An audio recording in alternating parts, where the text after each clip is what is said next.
what we're seeing right now are our older scrub techs going back into sterile processing because it's not quite the stress level as in the operating room.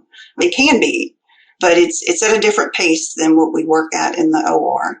And with their expertise, and they know, what they need for these specific sets, they know what they can't do without.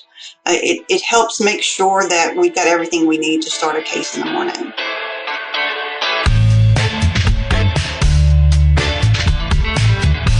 Clock in, scrub up, and join us behind the red line. You're listening to First Case, a perioperative podcast bringing you exciting interviews, engaging discussions, and innovative solutions that are changing the way patients receive surgical care. Each episode, we talk to frontline staff, perioperative leadership, and nursing entrepreneurs from across the country as they share their stories, experience, and expertise on the industry we love. From the back table to the boardroom, from wheels in to wheels out, we tackle the real-life issues affecting the OR. Whether you're tuning in for surgical service education or inspiration, we're glad you're here. And now, it's time to roll back and start the first case.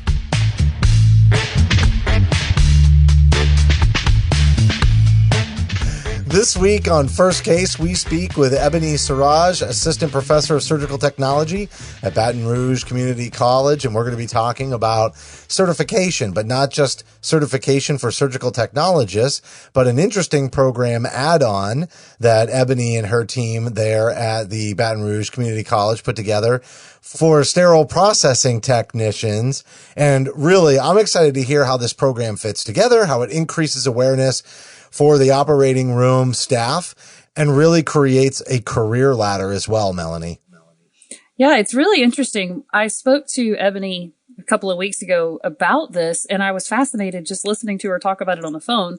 But to think blending sterile processing with our surgical techs and giving that extra education can only be beneficial. It can only be helpful for your career as a surgical tech in the operating room, or if you want to stay in sterile processing or go back to sterile processing after you've been a surgical tech, you've got the certification, you've got the training, you've got the experience. It can only lead to good things. And I think it's something exciting to talk about.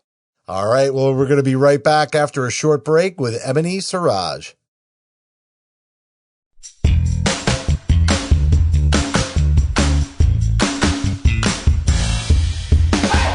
Hi, I'm Paul Wafer. I'm Melanie Perry. And I'm Justin Poulin. A 17 Studios production, you're listening to First Case.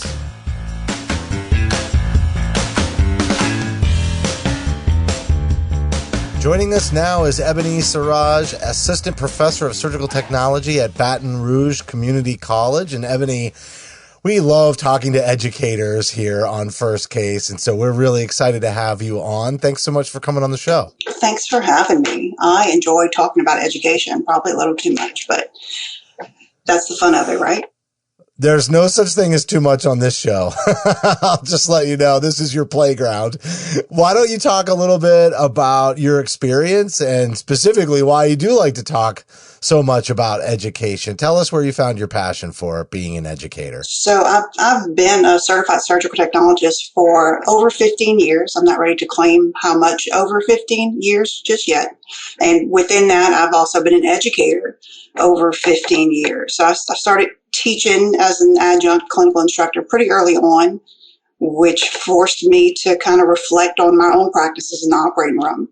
And from there, it just kind of grew. I think my mentors had a plan for me that I wasn't aware of, and they laid it out, and I followed that path. And here I am 15 plus years later with a master's degree and a doctorate in education, and it still just kind of goes on.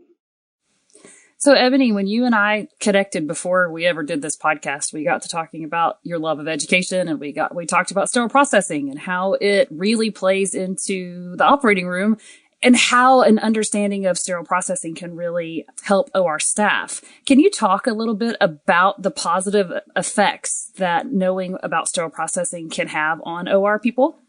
So it's kind of in twofold. One, when you're new to the operating room, having that background or that understanding of sterile processing makes the operating room a little less intimidating. So we've had students who worked through the sterile processing department while they went to school, and they got there and they're seeing the work that they're doing. So it gives them a stronger appreciation and understanding of the instrumentation that we're using, as well as the processes that it takes to get there. So just that collaboration makes the operating room a little bit stronger. And like I said, with them having that background coming into the operating room, it's not as quite of a scary place as it is for a lot of people when they first step in.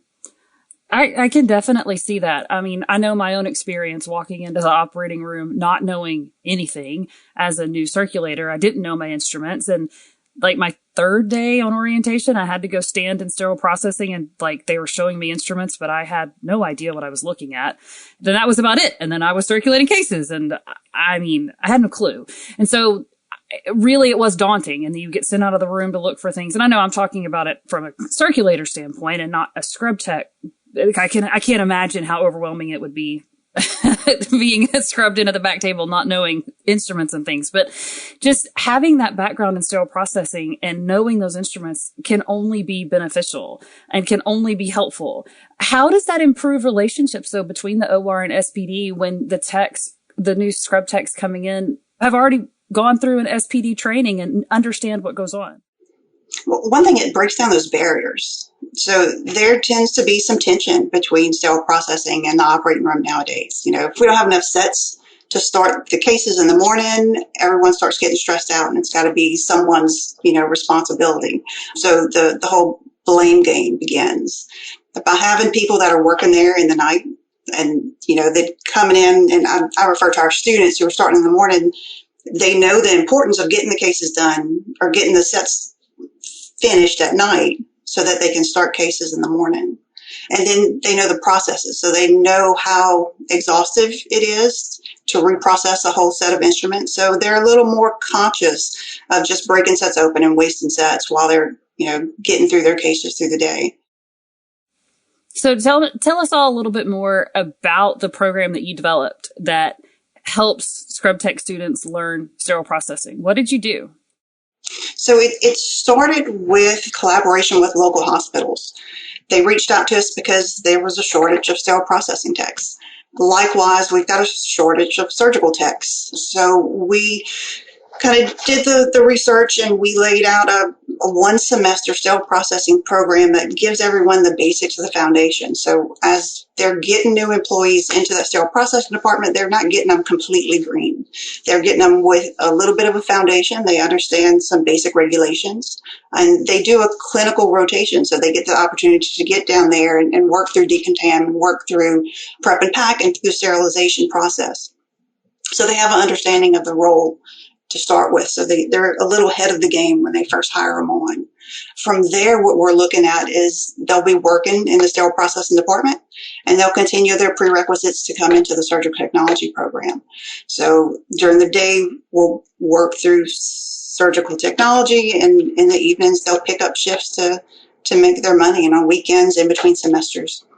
So, Ebony, once the students complete the sterile processing program, they continue on to become surgical techs. Is that the process that you're going through? That's what we're doing. And we've kind of secured a couple grants. So we're working with a couple of the larger institutions in the area that are actually recruiting their own candidates internally, helping them come to school and educate them. In turn, they stay on for hopefully a couple of years, if not more, to work for the institution. And they can both kind of flip-flop into that role, either sterile processing or surgical technology, depending on where they need. That's a terrific idea, and it makes so much sense because you get a career path for the future, but it also kind of means that you're going to have some sterile processing tech turnover. How long is the entire program? How long after graduating from the sterile processing portion before they move into the surgical tech role? So for a student that's coming in that's fresh, that doesn't have any college experience, we're looking at 1.5 to 2 years. So that's 1.5 to 2 years in that sterile processing department. Hopefully the goal is we put enough sterile processing students out there that one of them's going to get bit by that bug and want to stay and want to improve that department, improve those processes. But we continue through that Surg Tech program so they get that associate's degree. They get that opportunity to go on for that advanced education. So they get the bigger picture. With that bigger picture, if they go back into that sterile processing department, they understand both roles as well. So they become a stronger leader down there. So, Eboni, you said, the hope is that some of the students will, work in sterile processing and get the bug and want to stay. And I wondered, have you heard from former students where that's happened and they said, I obviously went to school to be a scrub tech, but I graduated the program. I had this experience. I started in SPD and voila, I found my calling. Yeah. What we're seeing right now are older scrub techs going back into sterile processing because it's not quite the stress level as in the operating room. It can be, but it's at a different pace than what we work at in the OR. And with their expertise, and they know, what they need for these specific sets, they know what they can't do without. It helps make sure that we've got everything we need to start a case in the morning. So, Eboni, when you're putting people into the hospitals for their clinical rotation, how many students go to each hospital, and how big is a class that you take at once? So we've been taking 10 to 15 students, and we split those up between 4 to 5 different hospitals. And it depends on the size of their OR and sterile processing department. Obviously, if they're only running 4 operating rooms, they've got a fairly small sterile processing department. They're only going to take 1 student. Some of our larger facilities, we're looking at 30 and 40 operating rooms. They have multiple sterile processing departments, so we're able to place 4 and 5 in each section. So it depends on the individual facility. So we have to work closely with the managers and the educators within the sterile processing department to make sure everything moves kind of smoothly. We're still in the process of kind of updating and setting competencies in place. We want to be able to have a smooth transition from the classroom to the workplace. So if we can start getting the competencies that they're using at that facility to check them off while they're there, then that just puts them a little bit further, up on the totem pole as they move in. One of my favorite stories, we're working with got quite a few programs, but we're working with a program that recruits high school students. And they'll come to us and, from the basics, they walk into the door right after graduation. 5 months later, they've completed the sterile processing program and they've got a full-time employment with, full-time benefits. You're talking 18 years old and they're buying their own car. Some of them have decided they don't want to pursue their education. They want to enjoy employment. They may come back later and, we'll be there because we set them up for that. But just to see that process and that progress from start to finish it's fun for me. That's terrific. I have another question about the program itself. Do you have to go to the different hospitals while your students are there and do site visits and get routine updates on them? How does that process work? We do because it's incorporated with our surgical technology program. So we have clinical instructors on site. So most of our clinical rotations for sterile processing are at facilities where I already have clinical instructors. So we'll just initially onboarding, making sure they know where to go, kind of that basic process of getting changed out and getting into the department, who they need to meet up with, and then we'll check in periodically throughout the day. But having our presence there is important because staff feels overwhelmed already. So you throw some extra people in the mix and they start getting overwhelmed. But knowing that we're there, if they have a problem or if they have a question, just makes them feel a little bit better. So Melanie talked a lot about, just kind of the dynamics between the OR and sterile processing. And I can see where, the knowledge base around instrumentation and cleaning and all of that can be a huge benefit, to surgical technologists and everybody really else in the operating room. I wondered if you'd heard from any former students or even as your instructors are working in those environments, as they're talking with the staff of the 2 departments, has it improved just the collaboration between the 2 departments by just having an increased awareness like that? I don't think we've had enough people move through to make a difference just yet. It's our hopes, and we see it on an individual basis, but not enough to impact the culture of the institution. Well, it's it's a pretty well-established culture, right? So it's going to take a lot of placements, I think, over time. What about concepts like, point of use cleaning and, things like making sure that you're not using saline and that you're using sterile water, like it says in all the guidelines out there in the industry. Do you feel like there's more of an awareness of that? Because I used to do point of use cleaning education for operating rooms across the, really the Northeast and the Mid-Atlantic. And the thing that would come up a lot was that folks would really use normal saline to wipe instruments off. And the chloride ions in normal saline, very much like the chloride ions in blood, if it's left on the instrument, can really cause corrosion and rusting and pitting. And that's, really kind of a core understanding for a sterile processing technician.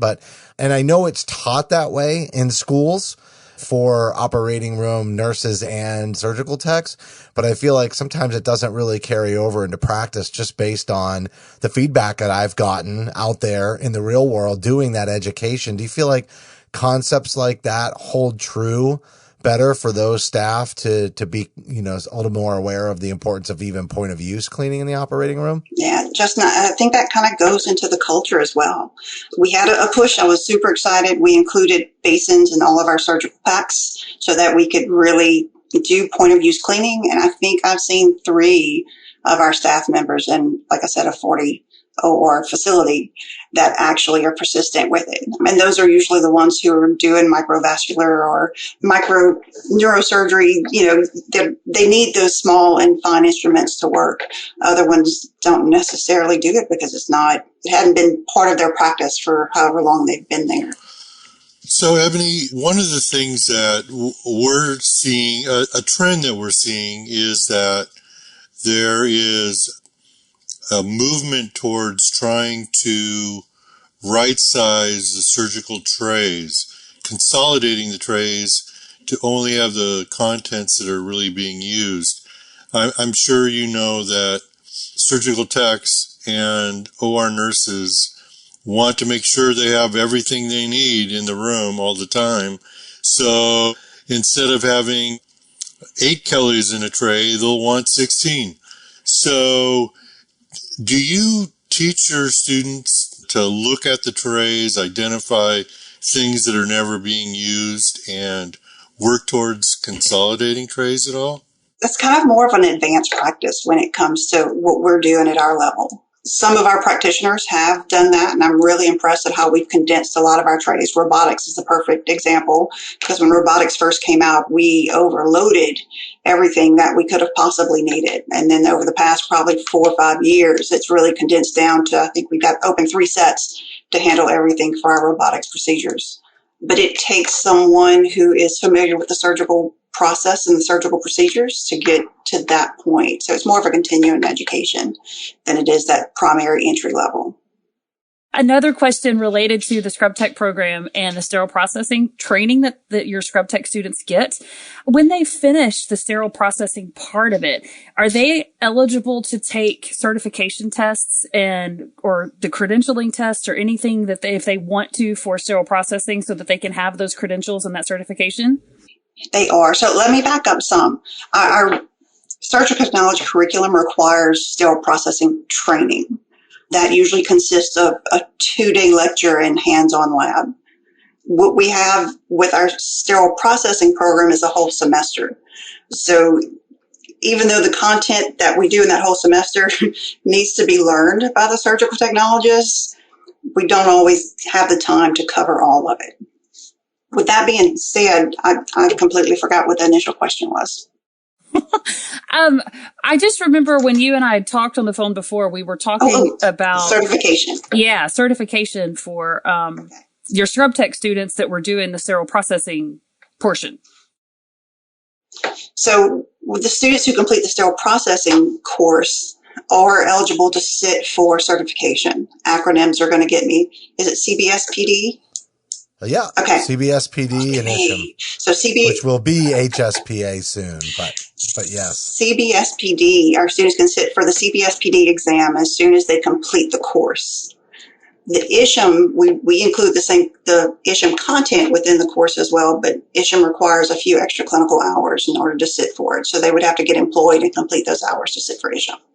So then the students who do complete this sterile processing training and then go on and finish their surgical tech program as well, can you go into just how it improves the practice of a surgical tech in the OR who has all of this additional training before they go into their job in the OR? I think first it opens up doors that weren't necessarily there before, because now they have that dual certification.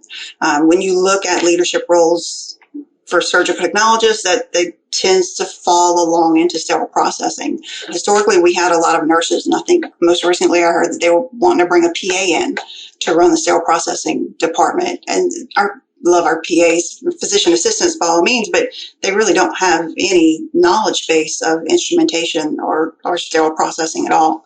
So having that surgical technologist who knows both sides of the role, both how the processes are working down in sterile processing as well as how the instrumentation is used and possibly sent back down for reprocessing, just kind of completes that circle.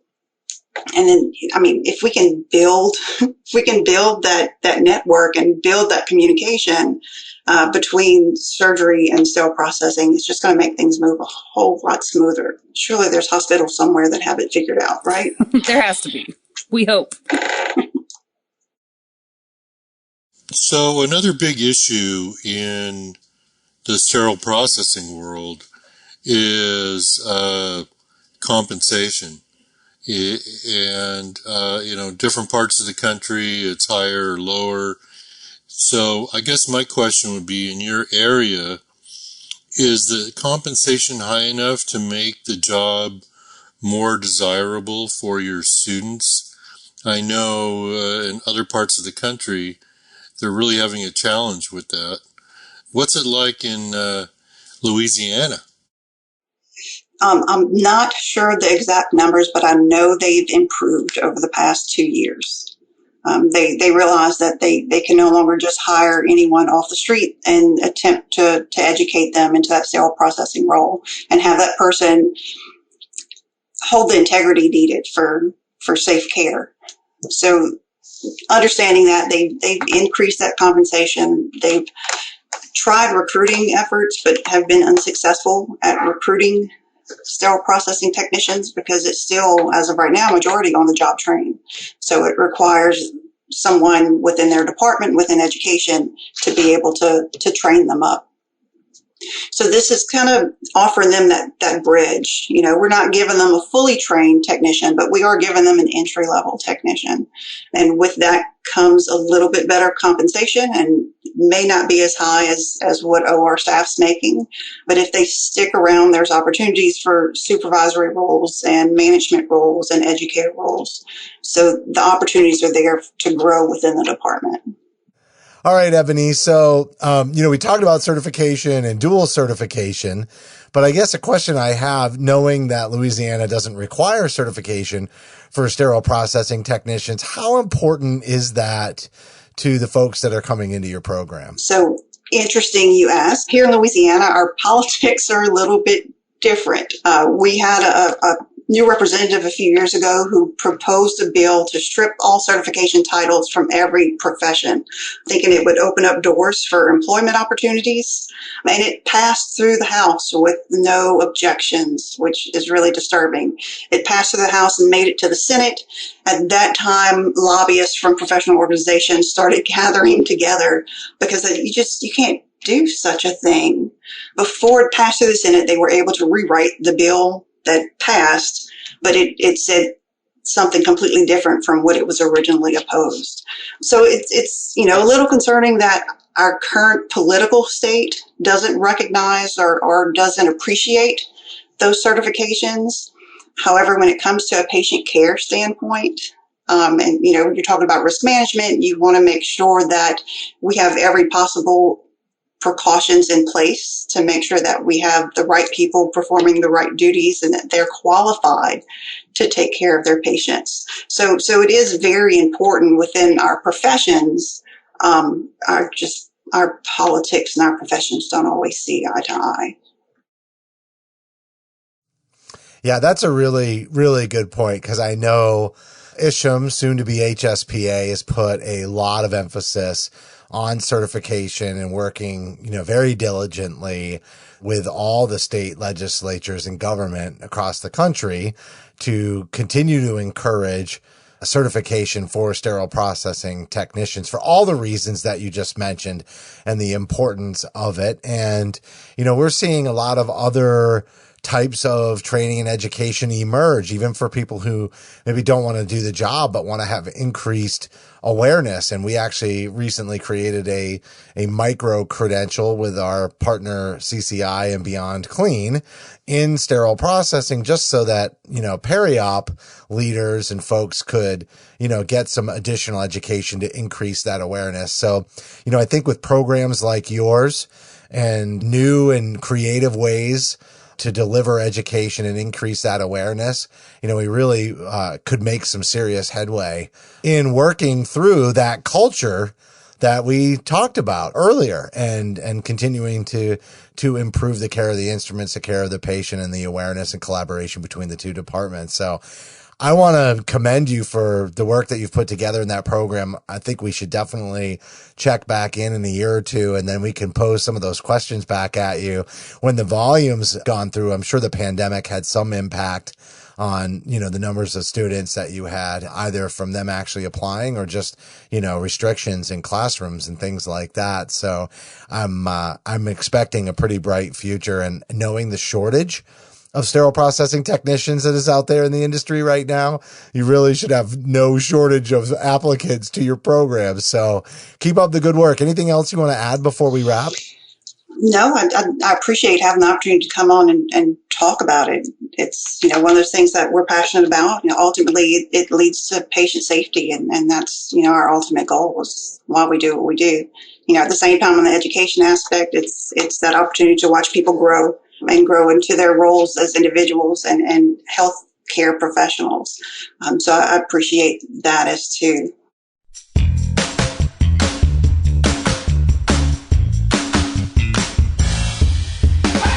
That was Eboni Saurage, Assistant Professor of Surgical Technology at Baton Rouge Community College. And Paul, this was a really great conversation, mostly because we love to speak with educators who are passionate about what they do.